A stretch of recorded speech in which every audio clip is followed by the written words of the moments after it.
What's up? Hello. My name is Pratap, and you're listening to my podcast. Or you're watching my podcast. I'm not really sure what you're doing right now. So, welcome to my show. And yeah, I hope you have a great time listening to me and obviously learning with me as I learn through this journey of becoming a coach myself. ICF is a big thing, right? Those of you who have heard about International Coaching Federation already know that they produce some of the best coaches in the world, and some of them you have heard, some of them you have not. You have obviously heard about some of the greats like Richard Bandlers of the world, the Tony Robbins. These guys do not need an accreditation for themselves. Some of them you have never heard about might be, you've never heard about them, so let's not get there. What they do the best is they basically transform your life. They build confidence, they build resilience, but not by actually giving you advice, but by going ahead and showing you that you have it within you. So yeah, starting it off by this, that I'm on a journey to make sure that there is some sort of congruence with what I feel and what I do in terms of my profession as well going forward. So yeah, if you are listening to me, then you're definitely listening to my journey as it unfolds, and you're seeing it like how I go ahead and build it in public. So yeah, today's topic that I really wanted to talk about is consistency. And the one thing that I really, really love about consistency is it's a word that can be used across demographies, across categories, and across things. That anything and everything you do requires consistency and dedication. So I was talking to multiple people around what they feel is consistency, and they said anything that they can do repeatedly and perform to achieve a particular result is consistency. So let me give you an example, right? You wake up in the morning, you drink 1 glass of water every day for like about 30 days, and you see progress in something that you want to, whether you're finishing the water or not, whether your digestive systems are better, whether you are getting better day, you having a better day because of drinking that water. That is consistency. Now I can go on about it. Now the question is why people can't remain consistent. And one of the things that I've realized over my tenure or over my life in the last X amount of years, that I've been doing 2-3 things. One is obviously losing my weight. I was 150 kgs. I had to come down to whatever I am today, let's say about 98, 97.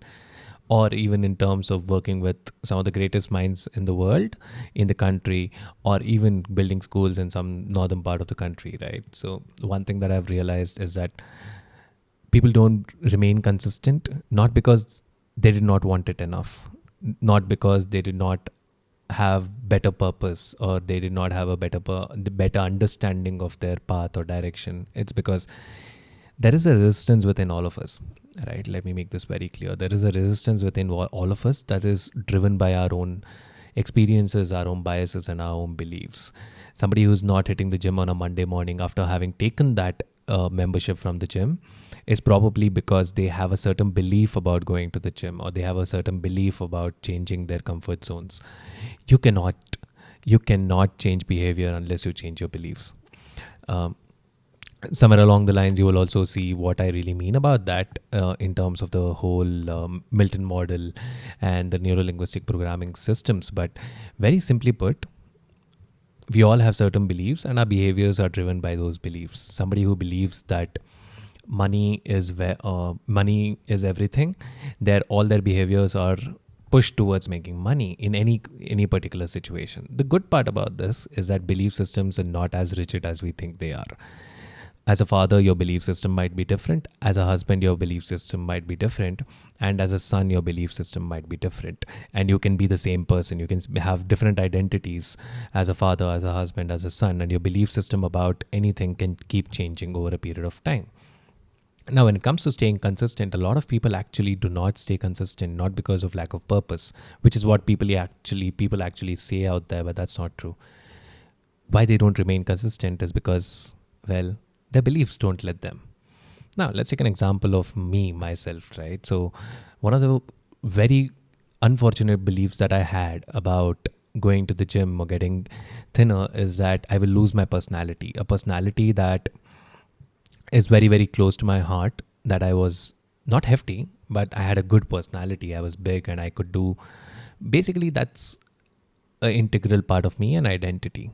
Now, that belief that this personality is what is getting me attention basically stopped me from looking at all the risks that came with that attention.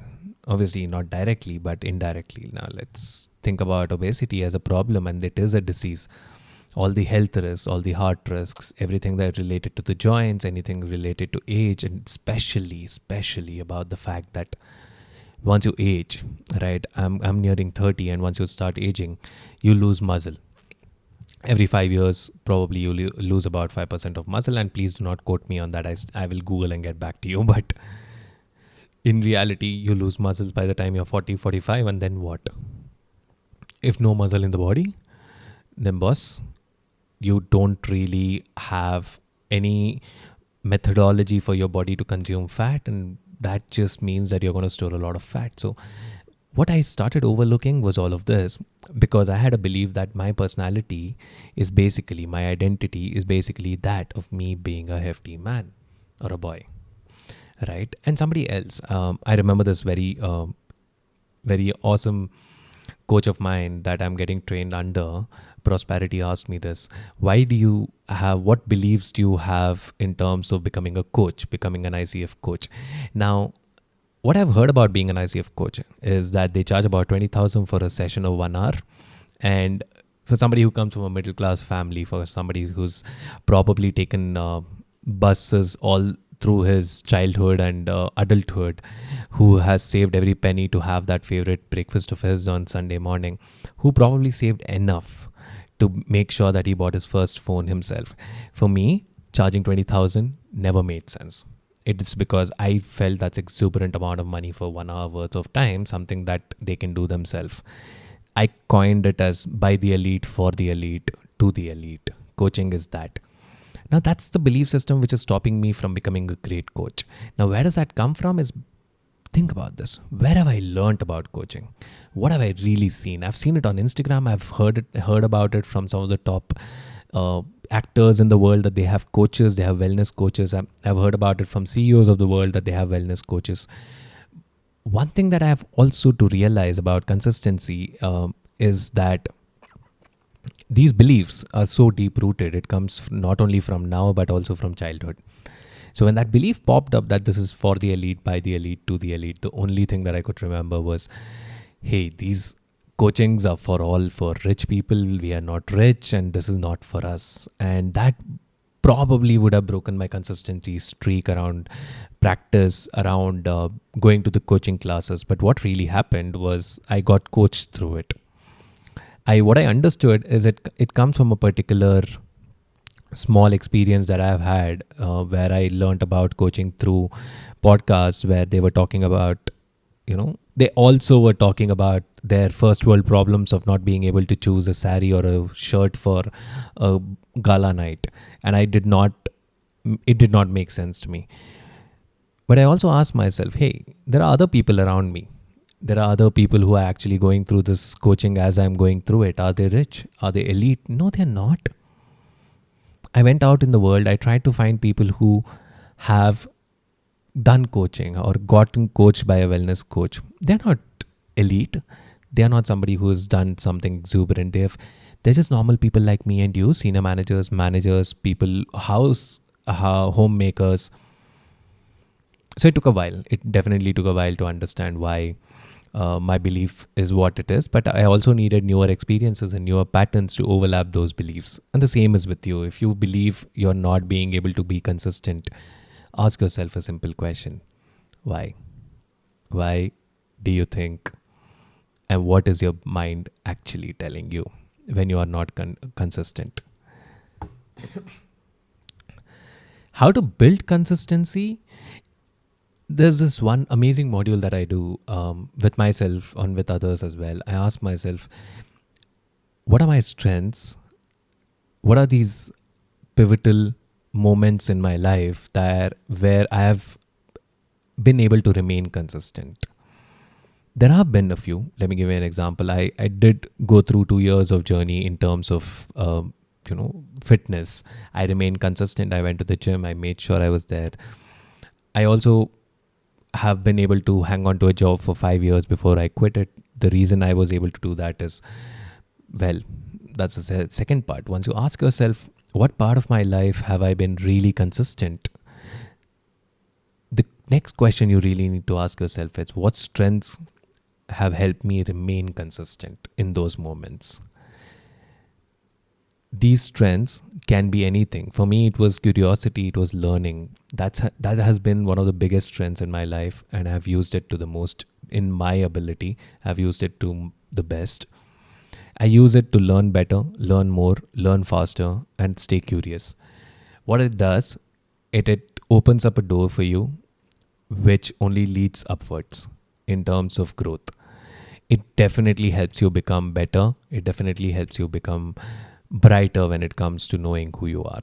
So, yeah, if you're actually listening to this, I doubt anybody does, but if you're actually listening to this, go ahead and ask yourselves, hey, when have I really been consistent?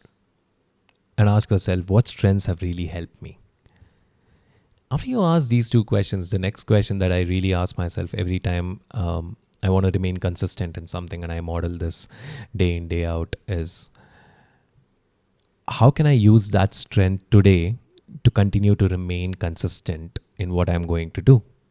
Now, this is a very, very, very amazing tool that I use in terms of how I want to build on my consistency, but that's secondary, right? So the first thing you need to understand is, how can you use your strengths from the past to build a better future? And you have it within you. We truly need to believe that all the potential truly exists somewhere deep within you. So that's a great way to actually go ahead and do what you really want to do. Now, during coaching, be it coaching, even before I discovered coaching, one of the things that I've learned very vicariously through my understanding of the world is that those who continue to question and reflect are the ones who actually go on to become the greats of the world. You look at the Ratan Tatas, you look at the Obamas, you look at the Bill Gates of the world. I don't think there's been a moment where they have not reflected and asked themselves, hey, what can I use today that I've used previously to ensure that I have a better future? What strengths can I bank on that I go ahead and build something that I really wanted to build? How does this help? Now, for those of you listening, there's scientifically no proposition as of now, right? Let's be very honest about it. But how does this in return help is bring about a new pattern, bring about a new belief that you have what you need to go ahead and do what you want to do. Simply by asking yourself, when have I been consistent? How have I been able to use, what strength have I been able to use to remain consistent, and how can I use it now? What you're doing to yourself is you're building a belief that this is something that you can tackle. It's like saying, hey, I was playing cricket today and I hit a shot. I've done this before, right? Yes, your mind goes, yeah, you've done this before. And you hit it again. You're like, yeah, I've done this before. You do it 10 times, 11th time, you're actually getting better. Now your belief system is like, hey, you've done this before and you can do it. But imagine you're a 3-year-old holding a bat, trying to, if you're fortunate enough, trying to hit the ball out of the park, bowled by your own dad or brother or sister, mother. Your belief system does not have enough experiences to map it and say you can do this. But your belief system at 3 years old is curious. It wants to know what's going to happen next. So it still lets you do it. You're not going to cry about, hey, I don't know what to do, I can't do this, but you're still going to do it. But by the time you're 21, 25, 30, your belief system has just gone numb because it has so many experiences of you not being able to do it. So yeah, go out there. Ask yourself these 3 questions and see if you can really, really get the answer to it. Use those strengths.